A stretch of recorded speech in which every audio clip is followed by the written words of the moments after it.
Hey guys, so this is the intro video for week 7 of distance learning.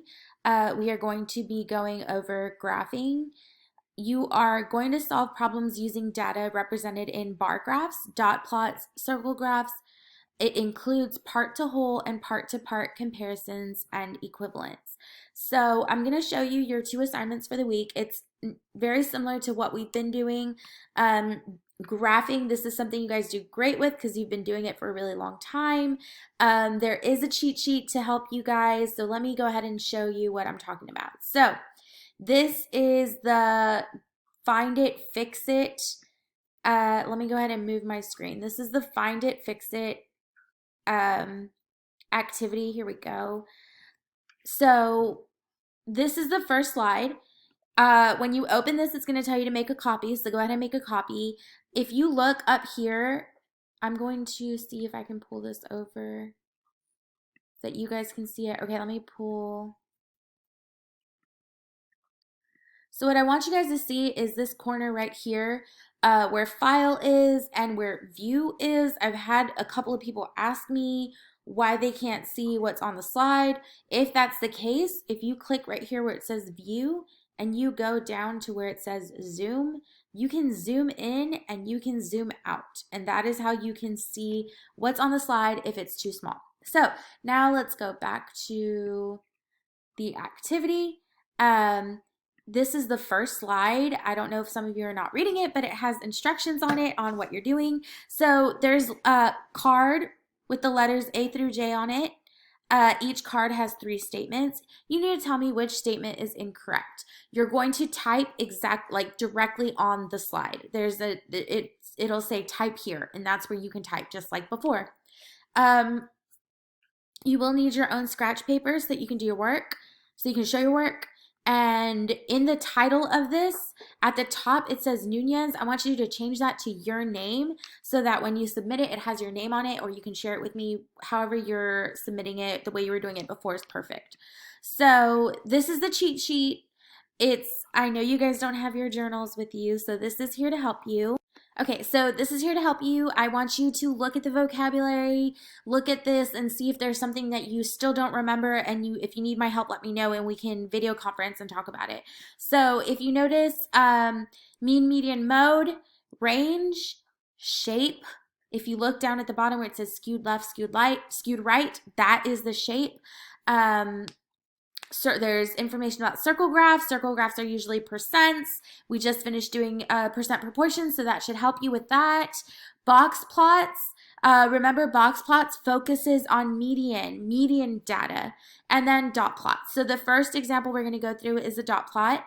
This is the first example. And so up here, you're going to tell me which number is incorrect. And then right here, you're going to tell me how to correct it. So I'm going to show you how to do that. So if we look at this card, and again, if you can't see it, please go to the top where it says view and zoom in. If we look at this card, it says that a jeweler is plotting the ring size of 40 of his clients on 2 different dot plots. If we look at the 2 different dot plots, we have men and we have women. And then it shows their ring sizes. And so for each person, he went and put a dot at each size that he observed. So statement number 1 says the range of data for men's ring size and women's ring size is the same. So range is when we take the biggest number of data and the smallest number and we subtract it. So if we look right here at men, the biggest size was a 12 and the smallest was a 7. 12 minus 7 is 5. If we look at women, the biggest is a 9 and the smallest is a 4. If we subtract 9 and 4, we get 5. So the range is the same for both. So that one's correct. Let's look at statement number 2. And statement number 2 says the median of women ring sizes is less than the median of men's ring sizes. So median is when you take all of the data and you put it in order from least to greatest and you go through and look at where the middle is. So if I went through and did that for men, I would end up at 9. If I went and did that for women, I would end up at 6. So the statement says women's ring sizes median is less than men. Well, 6 is less than 9, so that one's correct. Now let's go to statement number 3. The mode of men's ring size and women's ring size is equal. If you went back to that cheat sheet, if you don't remember what mode means, mode sounds most like most. So that's the number that shows up the most. That's the ring size that we'll see the most. So mode for men is 9 and mode for women is 6. Are they equal? No. So right here, statement number 3 is incorrect. Correct the statement. You can write here. The mode for men's ring size is larger than the mode for women's. Done. That's it. Go on to the next one. Super easy. Let me go ahead and erase this so it's not still here. That's all you're doing for this one. And your next assignment after you finish this is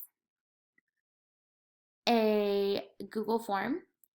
This one I will not allow you to do over again. I need you guys to stop asking me that. And the reason for that is that when you answer, in order for you to know where your mistakes are and what you're doing wrong, and like since we're not in class and I'm not able to do that in person, on this Google form, when you get something wrong, it's going to tell you why. It's going to tell you what the answer is and why. What you're doing to get the answer wrong. And the reason for that is because we're not doing this in class and I can't sit with you and help you figure out where you keep messing up and getting it right.